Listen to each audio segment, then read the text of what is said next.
All right, Mark, let's go ahead and go live. Yep, I see the live and we're recording. So again, welcome to the February 12th, 2021 Elyria Planning Commission meeting. I'm going to go ahead and call this meeting to order at 11:02, and we'll start with our roll call and welcome our new Planning Commission Secretary, Mark Ballard.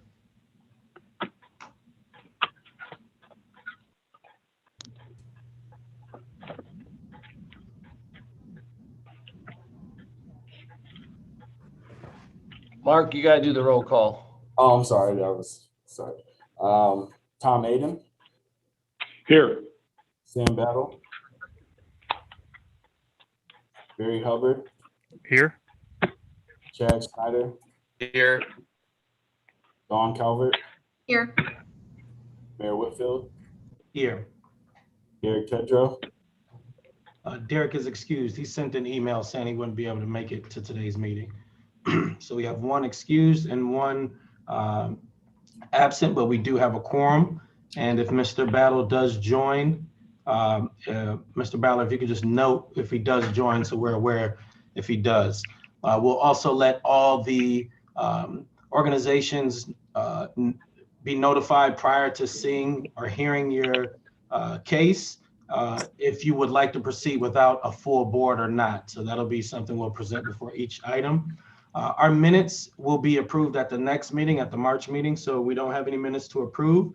So we'll start with some small business that we have to take care of first in terms of the appointment of a Community Reinvestment Area Housing Council member. So Director Scott. Yes, Ordinance 2008-132 authorized the creation of the CRA Housing Council. This Housing Council consists of 2 members appointed by the mayor, 2 appointed by Elyria City Council, and 1 member is appointed by the Planning Commission. The members must be Elyria residents. They meet annually and they review the building department's inspection report for properties within the various CRA districts for which tax exemptions have been granted. Terms of the members are for 3 years. It is requested that Planning Commission appoints 1 member to this council. Mr. Wells currently sits on this council and he has expressed interest in being reappointed. Thank you for that, Director Scott. Any discussion, any questions around this Housing Council appointment? If not, I'll entertain a motion to approve Mr. Kenneth Wells to the appointment to the CRA Housing Council. So moved.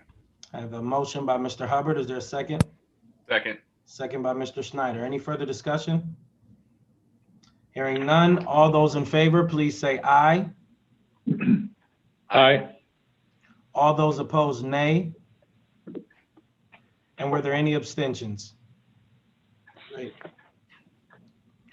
And I'm gonna go ahead with the screen share, Mark. I got that part. Next, we have on the agenda, we have old business. So we're gonna, as you know, we talked about the mall. In terms of Midway Mall, we've had a number of conversations around the zoning overlay, and I'm going to pass it to Dawn and kind of get you up to speed on where things have been and where they are, and then you'll have some actions to be able to vote on today. So, Ms. Calvert. Yes, thank you. So since we last met, we have heard some feedback about the language that was included in the zoning overlay ordinance that was placed before you. One concern being that the having research and development and outdoor storage as a conditional use would hinder the timeline for development and be an obstacle for that proactive marketing of the site that we had discussed. So after consultation with City Council, with Planning Commission members, with private property owners, we have worked together as a team with our legal department, with our Planning Commission attorney and our consultant, Stephanie Mercado, to help kind of alleviate some of those concerns by allowing in the ordinance language for the outdoor storage and research and development to be allowed as a principally permitted use, subject to additional language in the design review rules.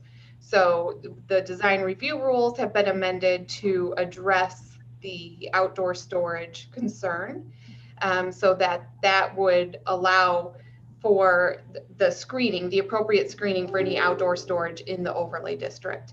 And what that allows us to do then is have the community development staff review the design review, and as long as it's in accordance with that language in the design review code, it could be passed internally by the city with staff review, and anything beyond what's allowed in the design review language would then go to Planning Commission. Thank you, Director Calvert. We have Ms. Mercado on the line as well. Is there anything you'd like to add to that in terms of what sort of changes we've made? And thank you again for the feedback we got from this Planning Commission. I think that was one of the things we were able to take to City Council and get, share some of the concerns. Even I see Mr. Burns and Mr. Martin are on the call here from ICP. And, we were able to take those concerns to council, and we think we came up with a good solution here. But Ms. Mercado, do you want to speak to that as well?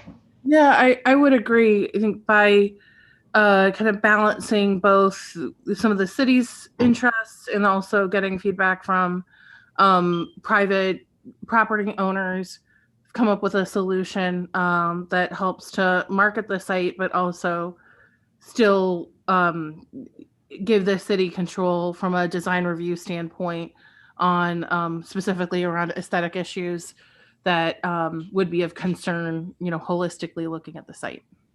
Got you. So from an order of operations standpoint, I believe the first thing we need to do is recommend an amendment to the design review guidelines. Is that correct, Jim? Right. And Daryl, if you want to weigh in, I think he's in agreement, but we really should get a building department review also. Well, I have Director Scott ready to speak to that. That's her thing. Okay. Director Scott? Yes. So after reviewing the guidelines, we looked at the current language under the landscaping, mounding, fencing, and buffering. One thing that we noted was chain link fencing may be permitted in industrial areas. So one of the changes that we're proposing is to still allow chain link fencing in industrial areas, except for redevelopment overlay districts. The language also, we had discussed we were going to add additional language that states exterior storage shall be screened from the public view with stored material kept below the top of that screening. Screening shall be of a material similar to and compatible with that of the building or buildings on the site and neighboring properties, or be suitably screened by a fence or dense landscaping so that such storage areas and the contents thereof are not visible from neighboring sites, the public right-of-way, public roads, and common areas. Thank you, Director Scott. So as you recall, one of the major concerns was around, having a big storage outside and people could visibly see it, and it would be, not aesthetically attractive for development or usage. So this was our way of, or the team's way, the city council, the law department, building department, they got together and they came up with this solution to make this a part of the design review amendment. So any questions from any of the committee members on this?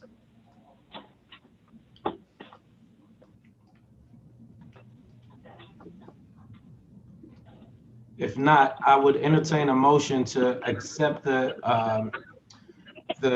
recommendation to amend the design review guidelines. Mayor, this is Jordan Burns on behalf of ICP, and I'm sorry to interrupt. If I could just chime in for a quick moment before a motion is presented. Yeah, there will be a part, if it gets on the floor, there'll be another space for discussion. Thank you. Is there a motion to approve the amendment to the design review guidelines? Well, and also to the ordinances, it's both design. I thought we had to do those separately. Okay, as long as you do it that way, that's fine.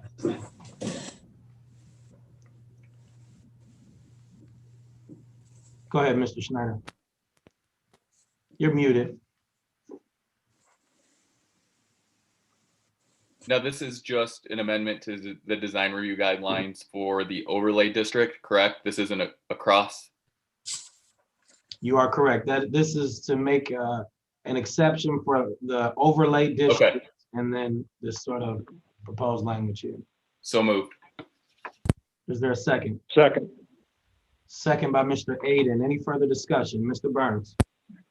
Thank you, Mayor, and thank you to the Planning Commission and to the others at the city who have worked on this with us. As the mayor noted, this has been a collaboration in the best sense of the word. As the city has worked to address its legitimate concerns, it's also been mindful of our development concerns and worked hard with us to find a way to address both.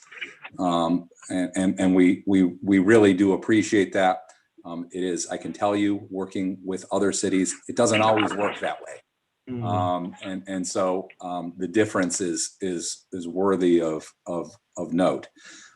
With regard to this particular issue, we certainly appreciate the incorporation of the screening standards that previously appeared in the redevelopment district overlay chapter language into the design guidelines. We agree that that's an appropriate place for them to appear and an appropriate way to ensure proper screening.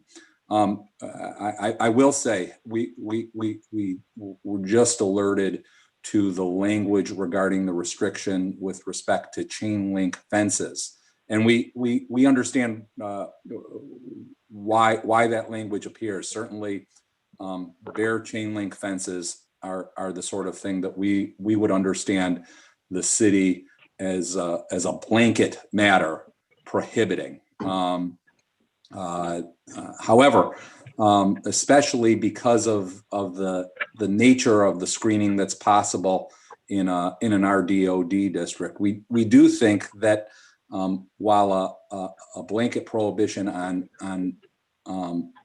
uncoated aluminum chain link fences is appropriate, that vinyl coated fences, chain link fences, the use of slats or screens in conjunction with chain link fences are the sorts of things that ought to be at least permissible, subject to the other language here, that the fencing has still got to be compatible with the buildings in the surrounding area. It's got to provide appropriate screening, and got to be subject to all of those other restrictions that are part of the additional proposed language.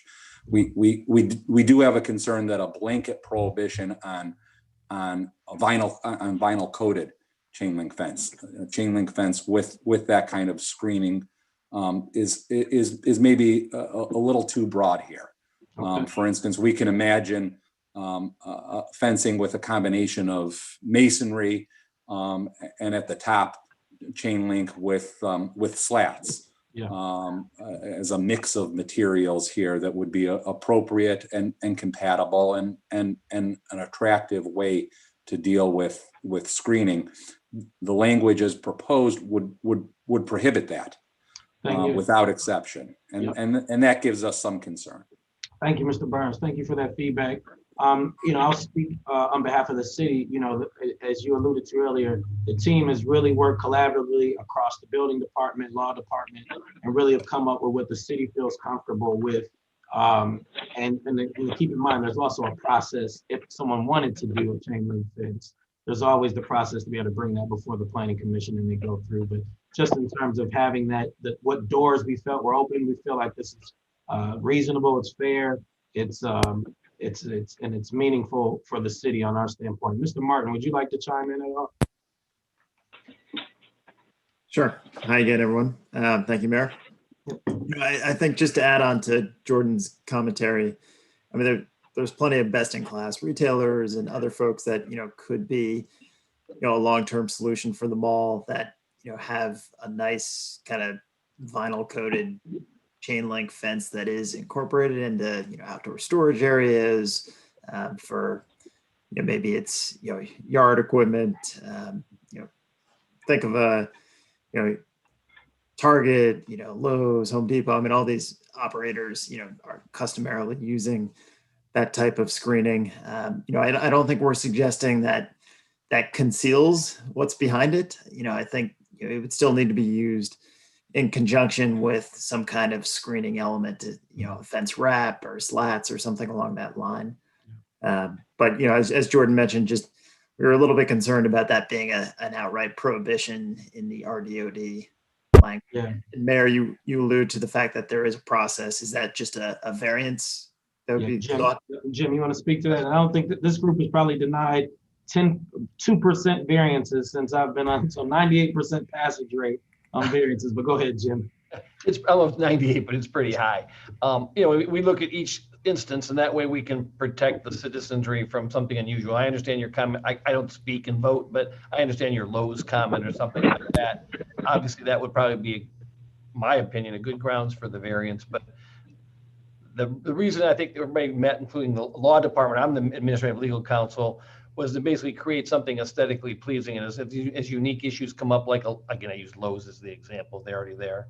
Those type of things would have to be dealt with, but I don't think the process to get a variance is not a long, cumbersome, go through council, rezone or anything like that. And it protects, as the mayor said, a idea of what we hope the mall will look like. Mr. Mayor, can I ask a quick question? Yes, please. I mean, if I'm to understand things right, this does not create a blanket prohibition. It basically says that anything that falls within these standards would be accepted basically without needing further review or anything like that. So we're not creating a blanket prohibition so much as a blanket acceptance. Something falling within these standards would be accepted kind of without further review. Anything else would require a variance, which, as you indicate, is a rather common procedure that has gone through, although it's indicated on a case-by-case basis. What are the actual reasons for a chain link fence? Are there other alternatives? What is, the overall appearance and consistency with the surrounding area? Is that a correct understanding? That was perfect. That was perfect. You should be the chair of this group. Any other questions or comments from the panel or community folks? Mr. Burns and Mr. Martin, does that help clarify kind of our thinking? And we think we're still good. You're still good with the kind of the variance process and understanding of that?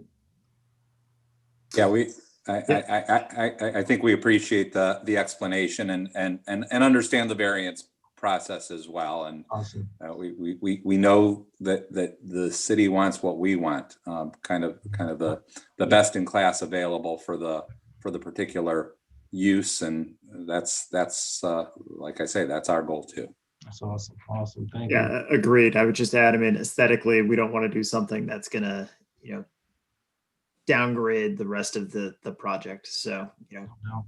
we appreciate the clarity on it still being an option, with, a variance approval.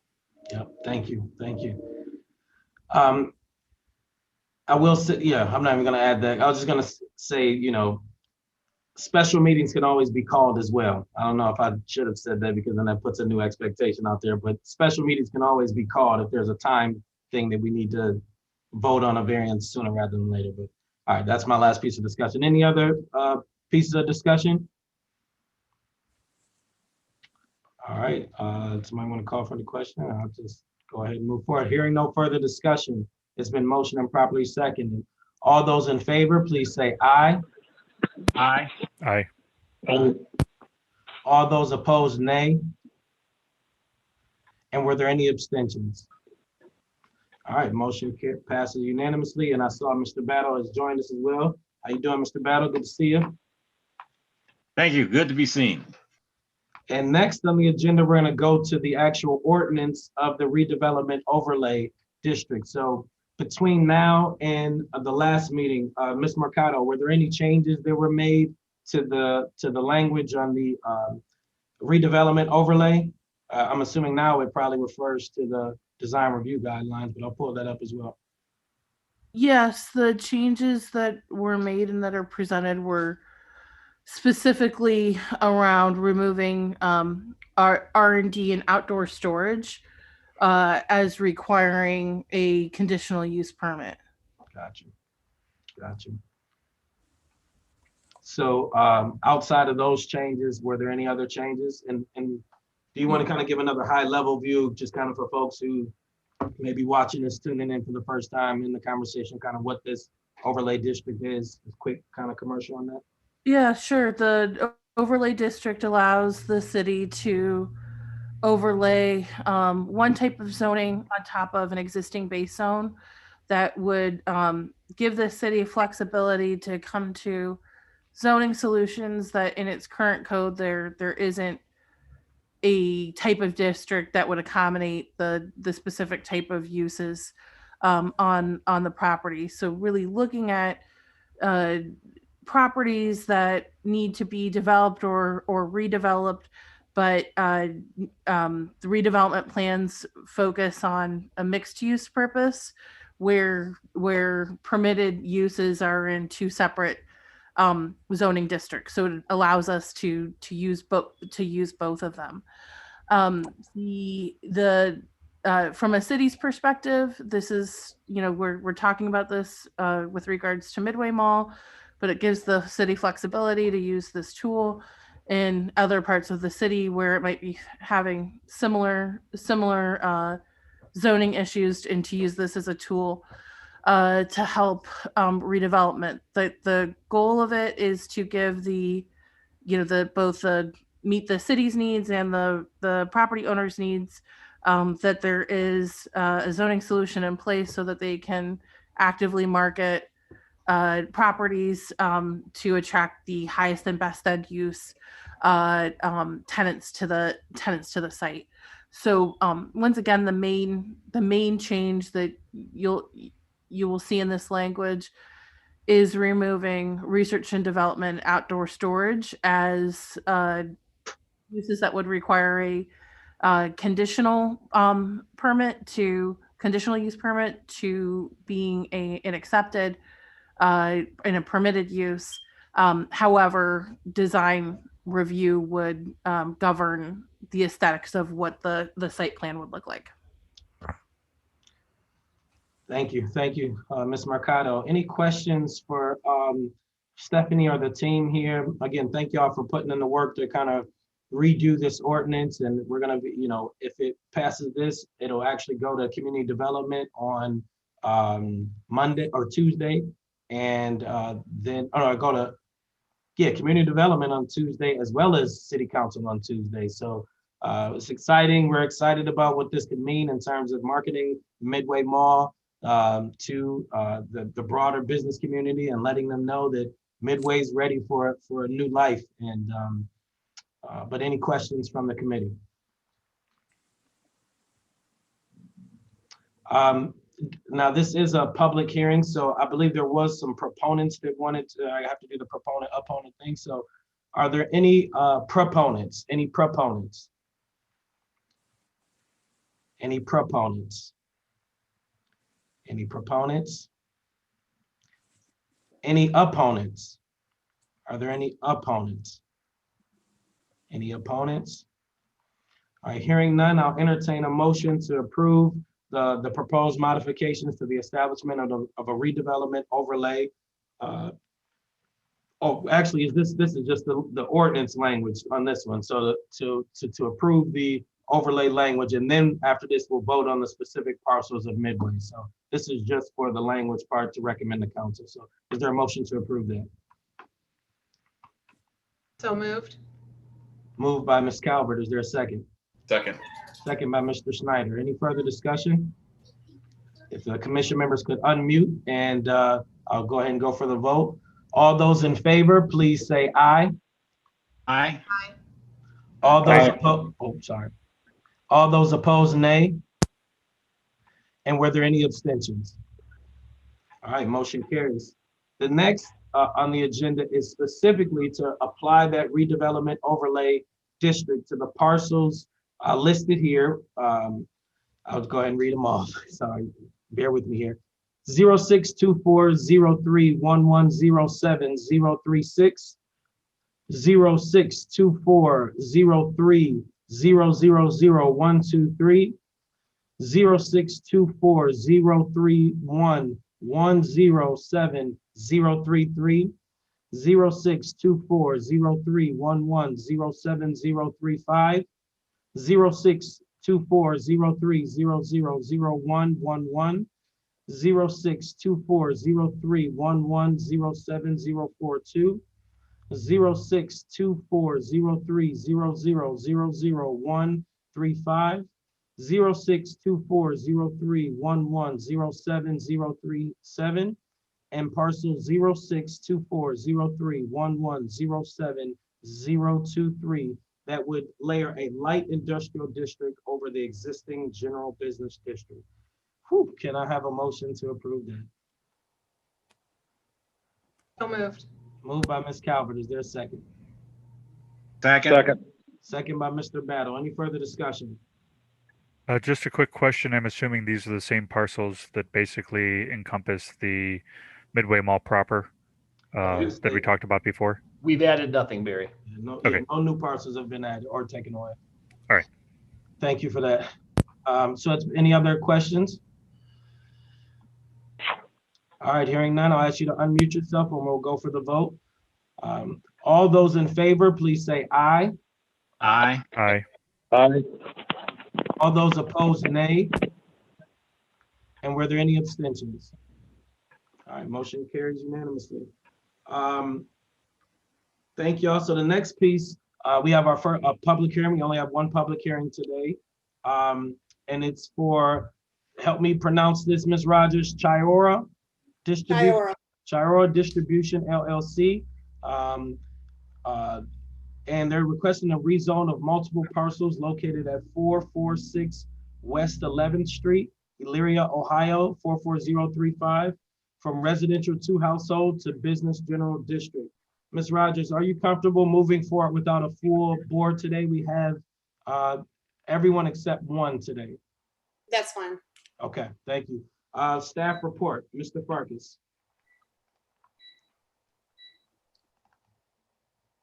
Thank you, Mayor.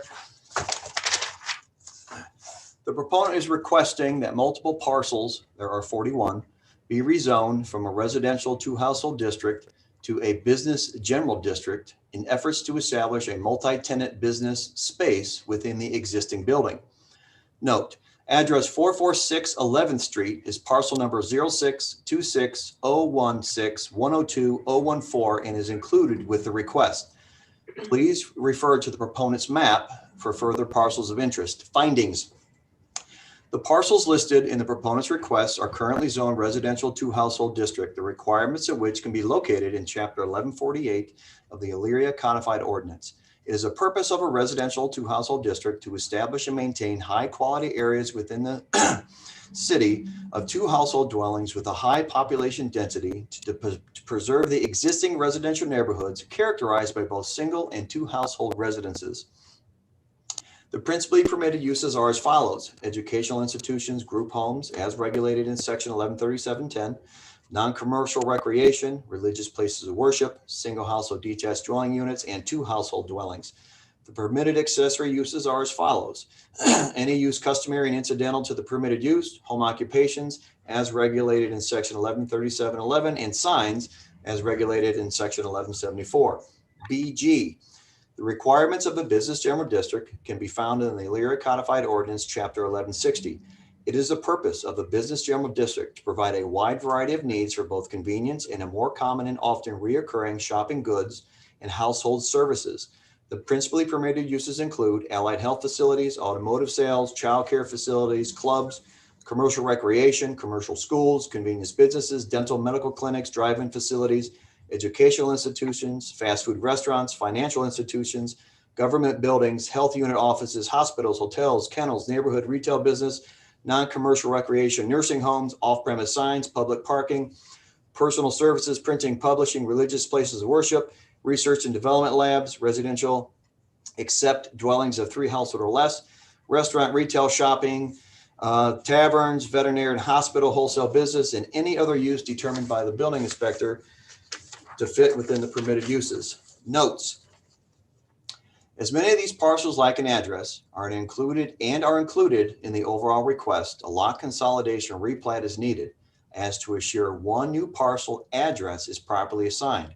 It should also be noted that the request is for rezoning of the parcels only and does not include any other reviews governing possible variances or design review waivers. Recommendation.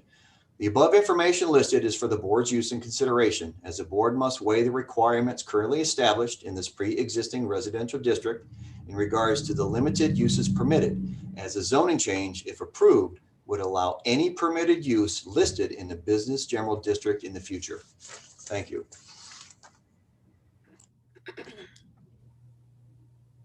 Thank you, Mr. Farkas. Ms. Rogers, do you want to give us some background on the project?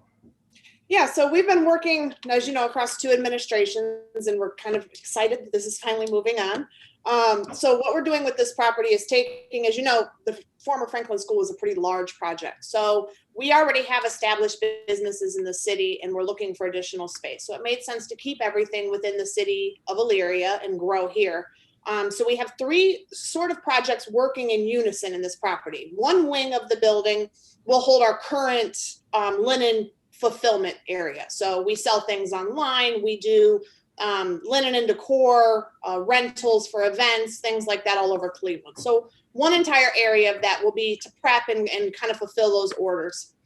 The front offices are just that, offices. The one side where the former gymnasium is what we're going to call community impact services in this area.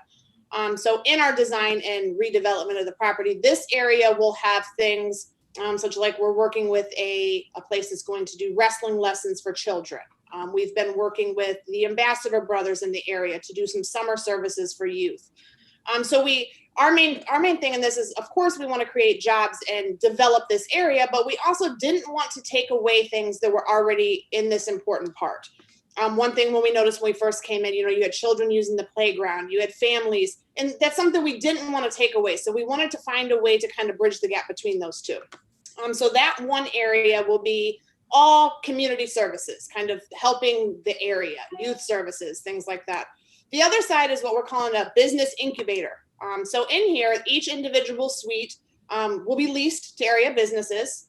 As we know, it's hard to be a startup, especially in today's day and age. So each business will have its own suite, and in that will also be consolidated shipping services, distribution, even someone answering phones. So these new startup companies that are a little bit too big for their house, but definitely not big enough to be independent, have a place to kind of incubate and grow while utilizing all our services that are already in place. So that being said, we kind of hope the 3 work in unison to, of course, create jobs and growth and help give back and allow us to grow in the city too. Awesome. Thank you, Ms. Rogers. Any questions from the panel? I know one. Yeah. Go ahead, Mr. Hubbard. Well, I guess one of the questions is, it sounds like for both the linen business and some of the other stuff, you're talking about shipping and receiving and those sorts of items. Has there been any consideration for how the traffic needs would compare to the fact that this was a former school and how that might affect surrounding community? Yes, absolutely. The way our services are already in place now, our shipping and receiving is already established, and we utilize no more than FedEx and UPS. So there will be no cargo traffic, no containers or anything to that nature. And even so, we've been proactive in talking to all the neighbors because, at the end of the day, you want to give to a neighborhood and not take to it. So one important piece that we kind of pointed out is, with it being a former school, every day, twice a day, you have school bus traffic, parent pickups, to where even when we were first looking at moving forward with the project, you couldn't even drive down the street twice a day because there was so much congestion with just the school bus and parent traffic. Ours would be no more than utilizing a loop that we have kind of set in place in the design, which would actually be away from the street, and it would only be the residential, the Amazon pickup style box trucks that you see in your neighborhoods everywhere else. Any other questions from the panelists? I think my question was similar to that. just in terms of where on the site would you plan to have the sort of Amazon truck or whatever type of vehicle pulling in and out? Because earlier you talked about the playground staying intact, and we would just want to make sure there's not kids in an area where there's frequent cars coming in and out. Mayor, do you have the plan, the development plans, the site and building plans? I don't know if it's on the bottom. It might be at the very end of the area. Next one, keep going. There you go. So this is Ron Coco with Clark and Post Architects, 6125 South Broadway, Lorraine. I've been working with Ms. Rogers on the development of this former school property, but you can see here on the site plan that there's an in and an out location, and where the pickup and deliveries occur. And where the employee parking would occur. So, and it's going to be protected and gated as well, but it's limited within the existing drive structure of the property. And then if you go to the next slide, please. This kind of lays out the plan that Ms. Rogers was describing. The upper right is that former gym area, and that we're calling out as a community impact program space, and that would be maintained. The purple and sort of the salmon color is where the inventory storage and the administration for the fulfillment operation would occur. The sort of the beige areas where would be the common shipping and receiving area, which aligns up with that site plan that I spoke of. And then lastly, the green areas were former classroom spaces in the school that would be leased separately as incubator space that Ms. Rogers described. So this gives a little more descriptive look at the development plan proposed for the building. Thank you. So yeah, this definitely answers my question in terms of what the in and out looks like. So the in and out will really be driven on 11th Street, not necessarily over here where the playground is at. That's correct. So back to the zoning side of this, to Mr. Farkas, one of the things is this is clear what Ms. Rogers' purpose is for this, but what about if someone else came in here? Because once it's zoned this way, it's zoned this way. And, what should we be thinking about in terms of, this is her plan, but if her plan doesn't happen and someone else come in, what is the potential, and should there be conditions if we were to move forward? So, yeah. Thank you, Mayor. That's a great point. As mentioned in my memo, all these particular parcels are now going to be rezoned to accommodate the business general district. And as listed, there are a multitude of things that are permitted. If they were to win the lottery and sell the property and the next owner would receive it, that could change what could be utilized as what's being discussed now, because it would be permitted outright and we would have no say. I don't know legally if we can put a caveat to limit what's permitted, as the zoning request is pretty much set forth as they want to do business general. I'll let Jim speak to that. But it would be open to anything that is permitted outright. So Jim, my question is, are we able to do like a conditional permit where we approve them to do this, but if it was to go to someone else, they'd have to come back? No. Our zoning code doesn't provide, otherwise you'd have chaos that says we're going to have this be general business, but exclude 7 items in the general business. No, we won't have that. Once it's zoned general business, those code sections apply. Got you. Okay. Conditional use, I apologize, conditional uses and stuff we can look at, but the general through item I would be uses. I have a question about the playground, going back to the playground. Who's going to maintain that playground to make sure it's safe and up to date and stuff like that? Yeah, so currently right now, we fully have enclosed the area. When we first took possession of it, unfortunately, the neighborhood kind of was overtaking it, breaking windows, things like that. So we went through the process to where everything now is contained in listed private property. So there is no access to that area or playground without unlocking the gates that are there now. So it was important for us to kind of keep it safe until, of course, we know this is a process to kind of go through. So we wanted to make sure there was no access to it right now while things were happening. Down the line, when it is the community service area, Shira will assume and has assumed the whole entire property and all the parcels. So even though there are these multiple entities kind of moving and working and utilizing the space, Shira will maintain the playground, the grounds, all the insurance liability, things like that.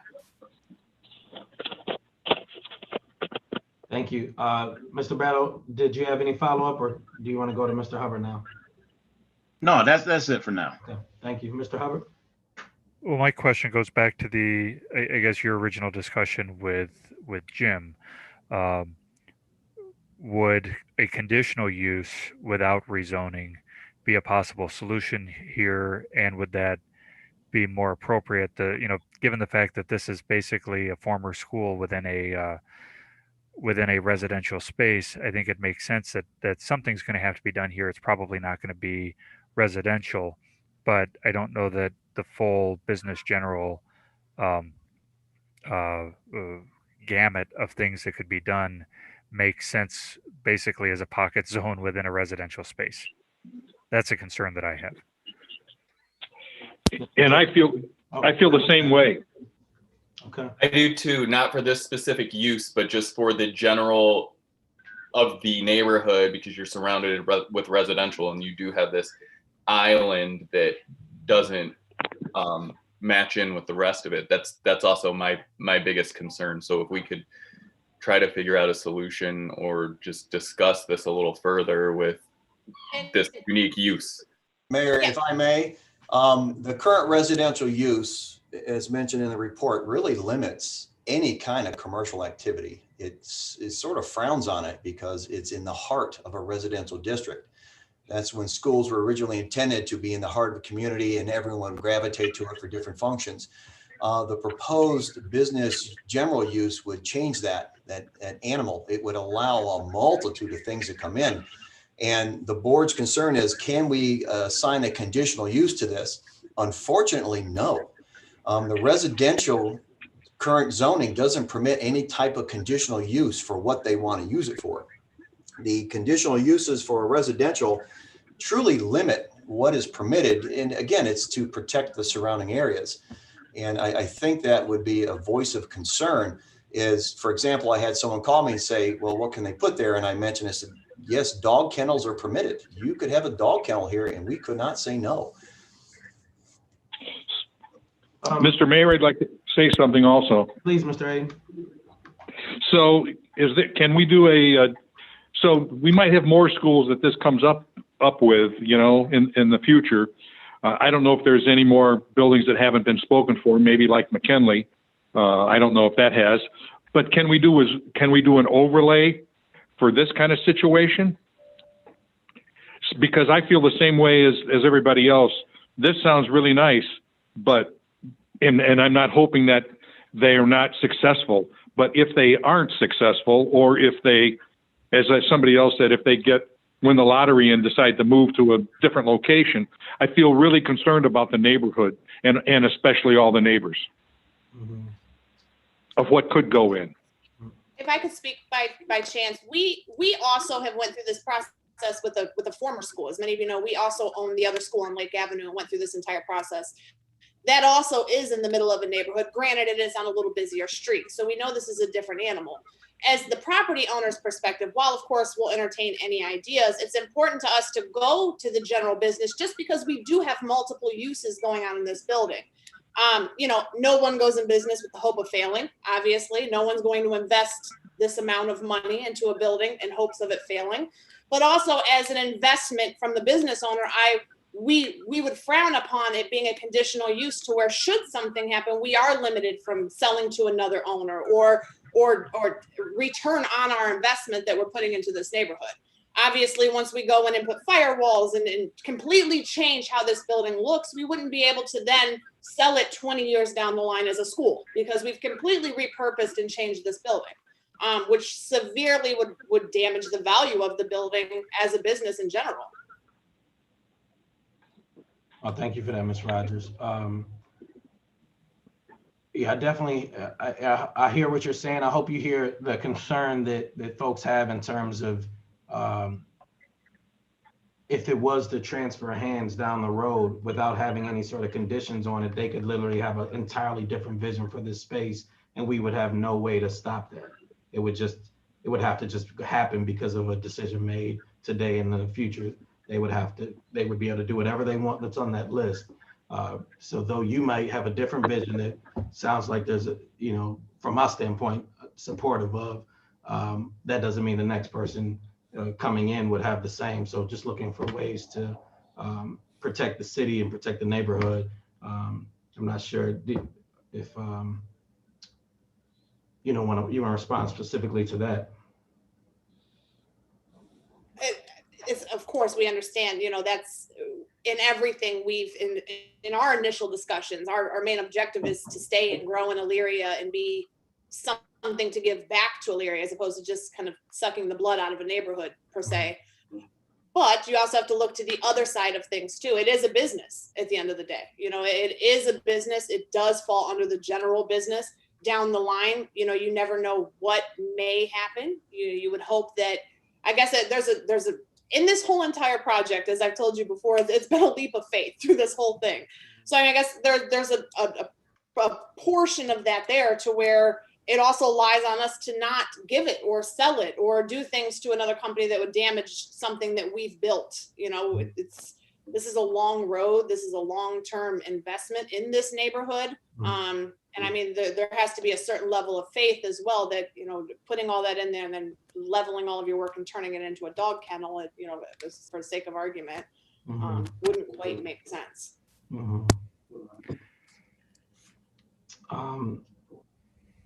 If I may, Mayor, Yeah, I just want to ask, I think we have a modern problem and our tools are a little bit antiquated. To deal with this specific situation, is there a path forward for us, I guess, Jim or Daryl or anyone, as Mr. Aiden, suggested a zoning overlay. Is there a path forward for us where maybe we need to do a little bit of work at the city to adapt to this kind of challenge? Are you proposing like us consider, from a time standpoint, I'm sure Mrs. Rogers is not gonna, so we just did it, so it might not be that difficult to do it again, to do a zoning overlay sort of deal where we could add these sort of conditions but I also want to make sure that Ms. Rogers is receptive to that as well, because I think the concern is that we do want to restrict what's eligible in this location even with the business general. And what I'm hearing you say is that I'm not sure that you would want us to even go that path of having the conditions that, yeah, we don't want X, Y, Z things, even though the zoning says you can. We would like to make sure it doesn't have certain things that we're concerned about. And I think you just got a chance to kind of see how we work with players at the mall to kind of identify, here are the city's concerns. They got a chance to voice what their concerns were, and we kind of found a middle ground of, hey, here's what the city's comfortable with, here's what they need to develop the site, and kind of that's how we closed it. So what are your thoughts? I mean, of course you're open to any, of course in this project it is a different animal, so you're open to anything. I guess our main concern is that we don't want this to be something to where, that's been our concern since day one of starting these conversations, is we don't want this to be something to where our hands are tied or we're limited with the creativity of this building. This is a massive project that we've taken on. As you know, personally, we've looked at multiple spaces and almost walked away multiple times. So, this is something that's finally here and able to move forward. And we don't want to be backed into a corner as well to where, okay, now you can't do this, or you can't grow this out, or you can't, and I always go back to, long-term, something like the mall where you're listening, where you're doing an overlay and it's industrial, that's worse than the general business. That's the overlays and things like that, to where, personally, I think the neighborhood would probably hate the idea of the word industrial has scared every single person we've talked to. No doubt. So tried to find something that, you know, in talking with Clark and Post and everyone, that it fits our multi-use to the building. And then it also opens up to the things that would come in down the road aren't something like an industrial property. You know, these aren't semis, factories, and all of these sort of things. You're talking, you know, an absolute worst case scenario. If it is a dog kennel, that's an absolute worst case scenario as opposed to a factory. Mm-hmm. No, so yeah, so thank you for Mr. that. So again, who's that? Mr. Mayor, Go ahead. Yeah, I guess if I understand what Tom is looking at, and I guess I kind of would look at the same thing, the same as out at the mall, where we were looking at overlaying something similar to an industrial, although a more restricted industrial zone on top of a business general. Here, what we'd almost be looking at, or if possible, trying to overlay on top of the residential a more restricted business general. Yeah. Possibly, you know, and I think Tom's point makes a lot of sense. This isn't the only school or former school that we're probably going to be dealing with, given the fact that the schools are being replaced right now, and most of them do reside. You know, most of them are in residential districts or large residential areas. Yep. That this isn't a unique problem, I guess. Yeah. That it might, you know, it might make sense to have a solution that is actually workable and isn't necessarily conditional that they're stuck with, you know, that, okay, well, yes, they have to come back every time they ask for something, but can reasonable, but maybe not quite so expansive restrictions be put in place. And thank you for that, Mr. And I want to clarify, Ms. Rogers, when I was talking about the overlay for school sites, in particular this site, it wasn't the industrial overlay. It was what Mr. Hubbard was referring to. It would be a proposed general business overlay, and we would similarly look at what are those things we're concerned about, and then what is some things that won't jeopardize the development. But again, the thing that's a little different with this site than Midway Mall, with this site, we really have to take into mind, and our role is to speak for the residents, is to be representative of the folks who live around here. So we have to be thinking about how does our decision impact these housing around here. We like at the mall, you know, we're really narrowly focused a lot on how do we get as many jobs here as possible? How does this site get developed as big as possible? How do we bring in the whale to create jobs and revitalize the economy? Because it's on a highway, it's built for that.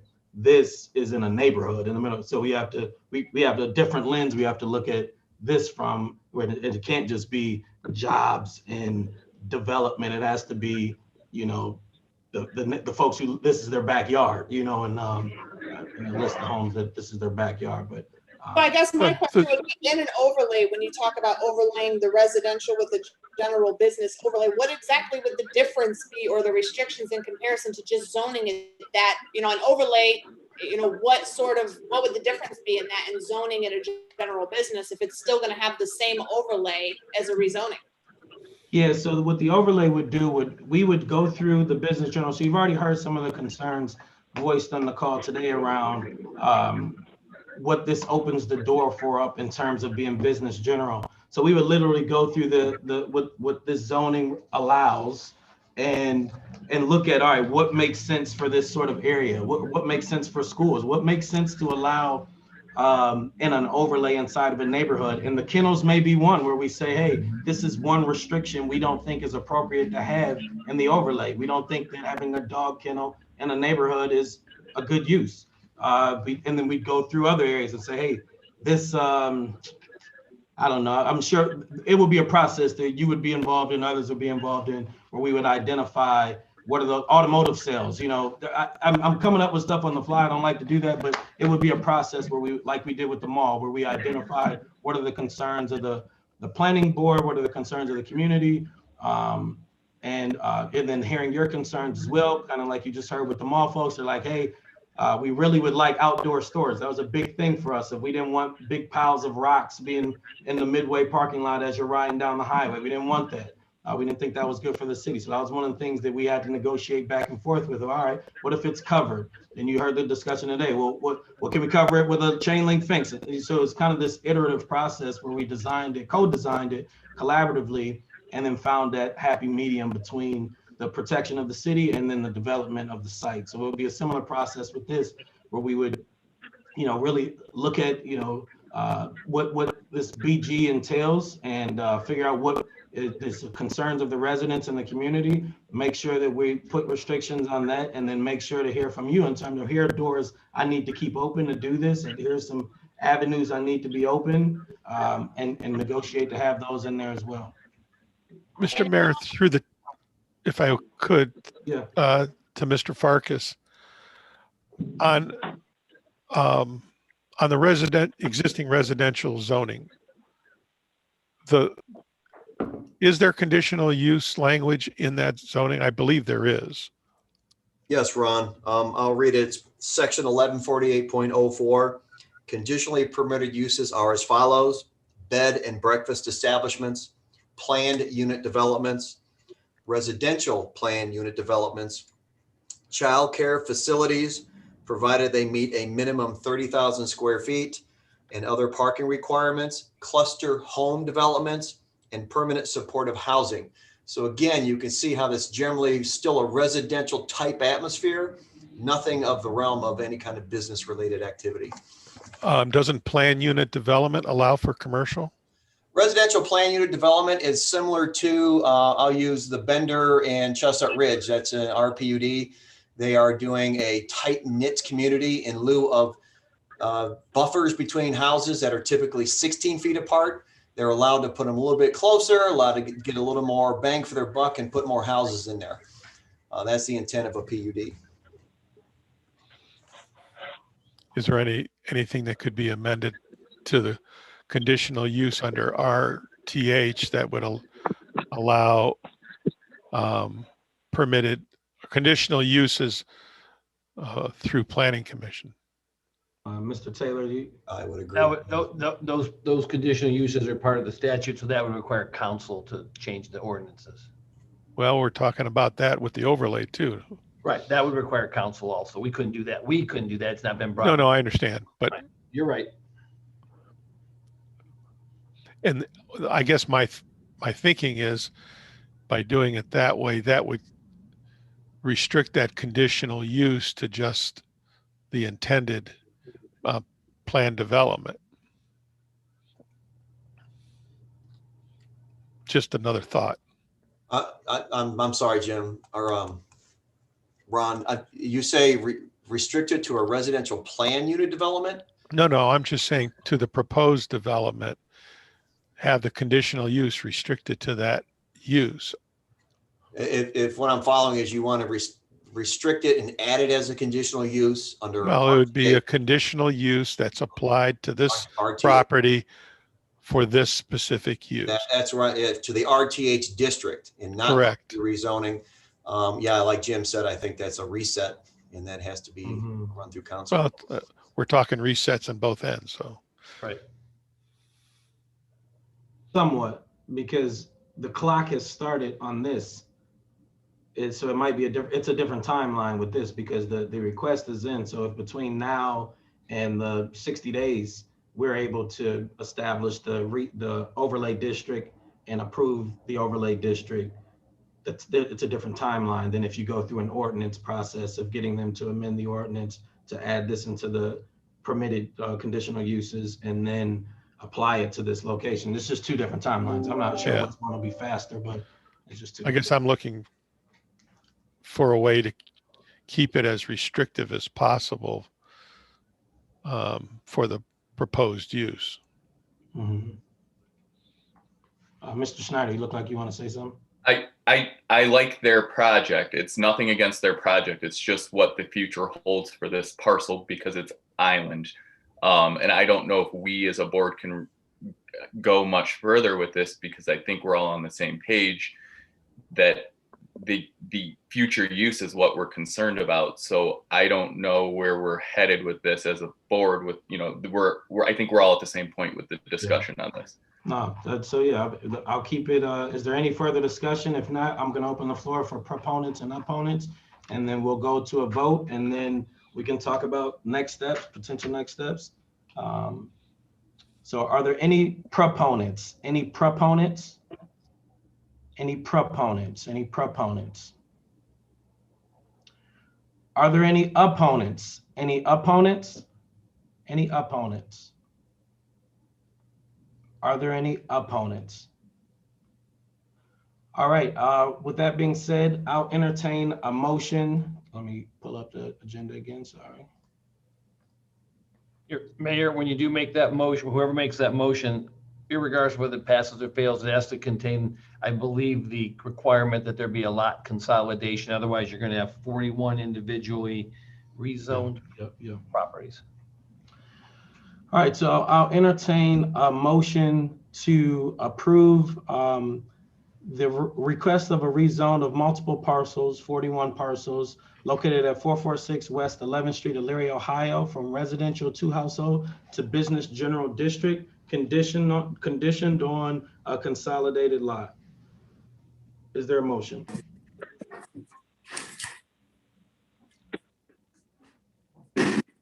I believe it needs to be motioned and seconded. To get on the board, to get on the, because this is is there I'm sorry, is there a motion to vote on it? Is there a motion to vote? So moved. Moved by Mr. Aiden. Is there a second? Second.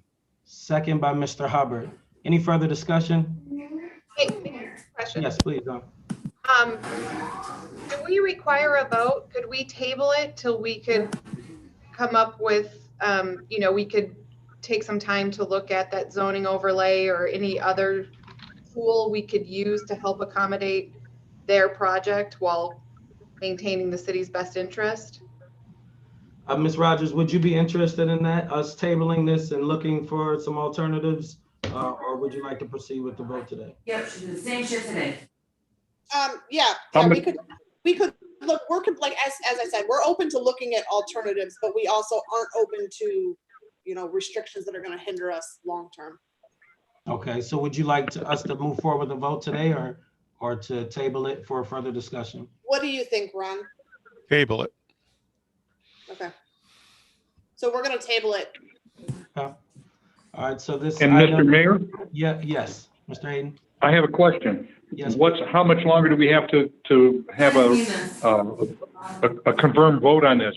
Yeah, 60 days from the date of the referral, I believe. Mr. Taylor, can you confirm that? That's correct. We have to get back to city council unless they withdraw. I mean, this is their decision. I can't give any legal advice, obviously, to them.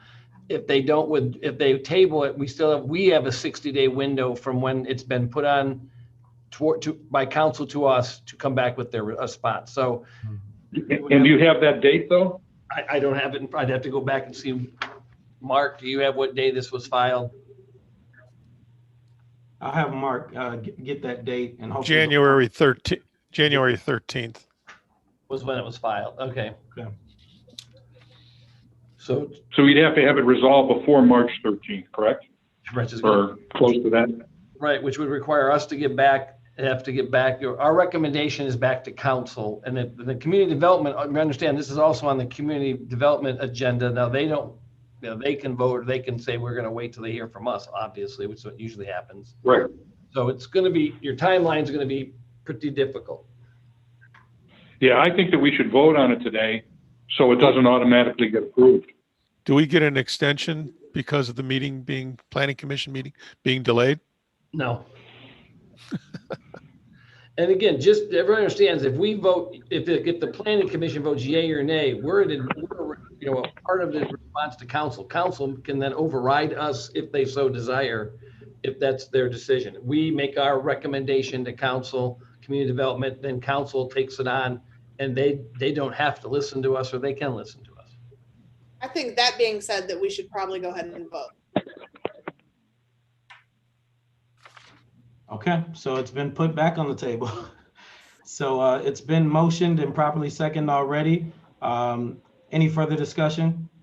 And just so everybody understand, it's to approve the rezoning subject to the consolidation of the lots into one parcel. You are correct. Thank you. All right, any further discussion, any other questions? All right, I'll ask the members to unmute themselves. All those in favor, please say aye. Aye. All those opposed, nay. Nay. Nay. Nay. Don, what was your vote? And were there any abstentions? Dawn, what was your vote? Did you nay or abstain? I nayed. Okay.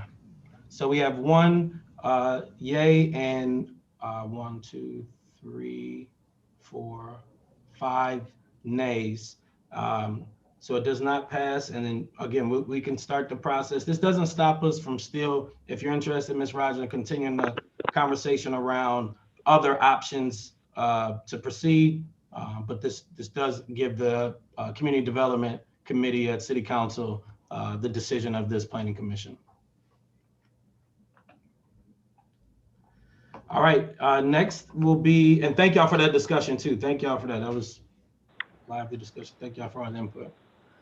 Next, we have 2 Planning Commission cases. The first one is for Jamil Elder, 309 Broad Street, Elyria, Ohio, 44035, to request a waiver of the design review guidelines for the removal and replacement of the first floor windows and entrance door. Director Scott, is this you? Yes, thank you. As you just stated, the applicant is proposing to remove and replace the first floor facade windows and entryway door with bronze aluminum framing and tempered glass. The downtown guidelines prohibit the removal or altering of window trim and ornamentation. They also prohibit using contemporary materials such as aluminum. Therefore, the applicant is requesting a waiver from the Planning Commission. Just as a note, the Planning Commission did approve the installation of new second-story bronze aluminum capped windows in 2020. Therefore, approval is recommended for the second phase of this project. Thank you, Director Scott. Mr. Elder, you have any comments you want to make?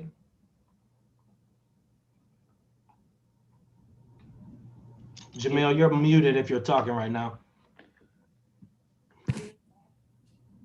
All right, am I unmuted? Now you're good. Yeah, any comments you want to make about the project? My goal is just to make the building newer, aluminum windows and tempered glass, just make it better, a lot better looking than what I'm dealing with right now. And from my understanding, you also, is this the one you applied for the facade grant as well? I did apply for it, yes. And that was approved? Yes, sir. Well, thank you for that. I'll go back to the agenda. This doesn't require the proponent, opponent, correct, Jim? Correct. Okay. If any questions from the committee members? Just to clarify, this is the same property that we had addressed last year, correct? And basically this is consistent with the work that was performed on another floor? Director Scott? Yes. That is true. Okay. And any other questions? Okay, hearing none, I'll entertain a motion for to approve the waiver for design review guidelines for 309 Broad Street for the removal and replacement of the first floor windows and entrance door. So moved. Moved by Mr. Snyder, second by Mr. Hubbard. Any further discussion? Hearing none, all those in favor, please say aye. Aye. Aye. Aye. All those opposed, nay. And were there any abstentions? All right, motion carries. Thank you, Jamil. Thank you so much. Have a good day, guys. Bye-bye. Next, we have William Thomas Homes. Their office located at 2 Brea Commons, Suite 1, Brea, Ohio, 44017, for the next phase of their existing Fieldstone Lake homes. Is there someone on the line from Fieldstone Lake Homes that would like to speak? There is. Hi, this is Tom Simon. Are you I'll hearing come right me? back to you. Yep. I just wanted to make sure you were here. Okay. Is there a staff report on this? Yes, thank you, Mayor. Project overview. The final phase indicates the completion of the southwest quadrant of the subdivision consisting of 201 single-family homes. With the final phase, the entire subdivision consists of 436 single-family homes. Zoning comments. The project is a cluster home development, which was approved by Planning Commission via conditional use, case number 2004-26. It should also be noted that the side yard setbacks were reduced from the 15-foot required down to 8 feet per a variance granted, case number 2010-3. The overall subdivision indicates a land use density of 5.78 units per acre when per the Elyria Codified Ordinance, section 1179.04, development standards / cluster use, indicates the entire development shall not exceed 5 dwellings per unit acre. Recommendations. The cluster development was previously approved under a conditional use permit and is the last segment of the development. Though the proposed density increase is greater than what is permitted, I recommend approval as it meets with the spirit and intent of the zoning code.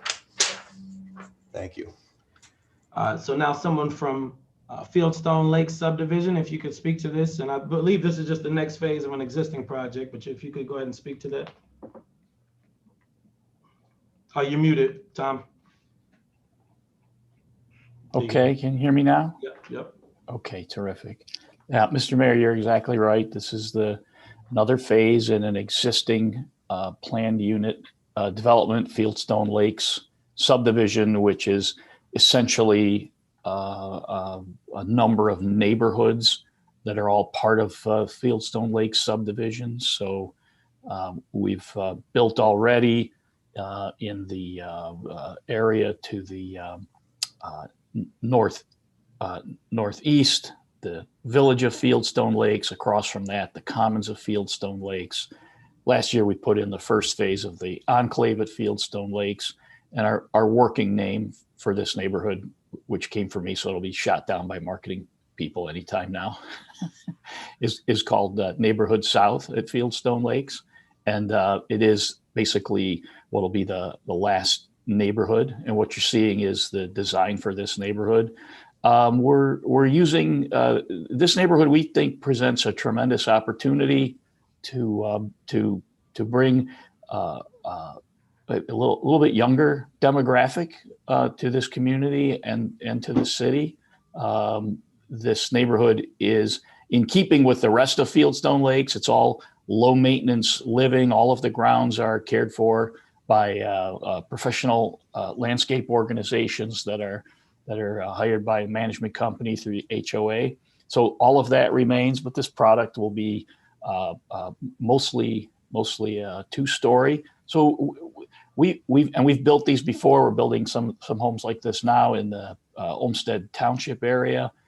They're really we think of them as a kind of a detached townhome. So they're hybrid. They have all the services and the carefree living that come with a townhome, but they're in detached single family type lots. And anyway, we think it's going to be a great spot, great opportunity for us and for the city of Elyria as well.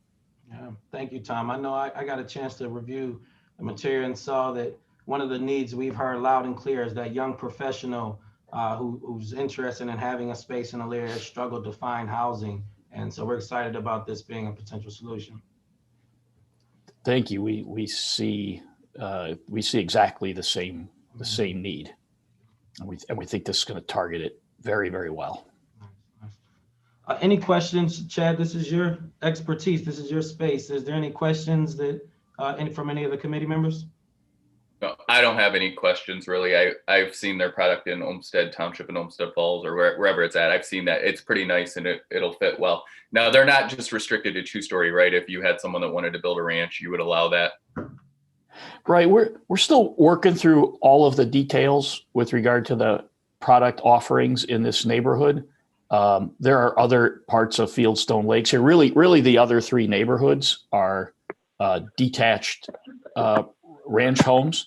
So I don't know if this is going to be exactly the right spot, but if we can introduce a ranch home and make it fit very well, there's chance that we do that. Okay, and then you don't really have in this section with it being targeted more towards a younger audience, you don't have any like common area for them, right? Other than the lake? Yeah, there really isn't any set aside common area, but we worked really hard to provide a nice yard area with every one of the homes. Okay, very And good. I'm hoping, Tom, you can partner with the city as we're starting to look at our master planning for amenities and parks and things that to add that maybe we could, have your insight and input and maybe some support to help get some sort of community spaces that the folks here living here will be able to take advantage of in the city. We're happy to participate in those discussions. Awesome. And hopefully some donation too, but I won't go there. But so let us build a couple houses first. Yeah. So what do we have? Any other questions from the committee? All right, hearing none, let me go back to the agenda and I'll make a motion. Hearing none, I'll entertain a motion to approve the next phase of the existing Field Lake homes. So moved. Moved by Mr. Aiden. Is there a second? Second. Second by Mr. Snyder. Any further discussion? Hearing none, all those in favor, please say aye. Aye. Aye. All those opposed, nay. And were there any abstentions? Thank you, Tom. Looking forward to working together. Thank you very much. Thank you for your time, folks. You run a great meeting. Thank you. Take care. Bye-bye. Next, we have just one design review application that Director Scott wanted to present. It's for 360 Market Street, the installation of a new wall signage proposed on the building to replace panels in the existing pylon sign. Director Scott. Yes, that application was actually approved at the staff level, and it was for channel letters and the tenant panels. Got you. I'm sorry. So it's already been approved at the staff level. So no need for us to vote on that. Are there any other staff commission reports?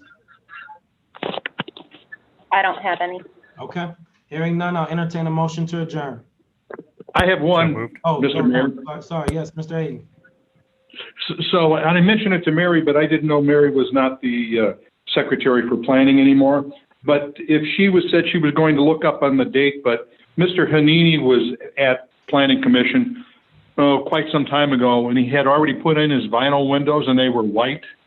And we required him to paint them a dark color, and he never did. All right, man, I wish you would have caught him while he was on the line. We'll make sure to reach out to him because he was on here earlier. That was okay. Bill Elder. I will reach out to him and let him know that and check into that for sure. Okay, and obviously not now because of the weather, but just so it's not totally forgotten. Yes, sir. I appreciate that. Thank you. Yep. Any other business for the good of the order? Ms. Rogers, are you still on? I don't think so. I see the name is still here. I don't know if she's still on. I was going to ask Ms. Rogers if she wanted to still, even though we made our vote, did she still want to pursue us exploring this zoning overlay conversation and starting to do that legwork? I think it's, to somebody's point earlier, it's going to be an issue we have to address no matter what because there's multiple school buildings. So I do think our board needs to look at that zoning overlay for residential with BG being layered on top of residential. What were you going to say? I agree completely. Oh, thank you. I agree as well. And the Lake Avenue project abutted other similar properties, which this is truly an island. So that's where my problem. So yeah, so let's make it a point for this commission. We'll start that same process now that we did with the other and start to get some feedback from y'all. So if you could take some time between now and our next meeting and look at that business general district language, Mr. Farkas, if you could maybe circulate that, get that to Mr. Ballard and the members so we can start to look at that and really start to pinpoint what our concerns are. And again, we got to keep a broad lens and thinking about this at not only this, but as he mentioned, McKinley and other locations where this may come up. Of what our major concerns are, and then we can bring that before this group at our next planning commission meeting, and then have something for city council to consider. Sound good? All right. Well, thank you all. I'll entertain a motion to adjourn. So moved. Moved by Mr. Schneider. Is there a second? Second. Second by Mr. Battle. All those in favor, please say aye. Aye. Aye. Opposed, nay. Motion carries. Good job.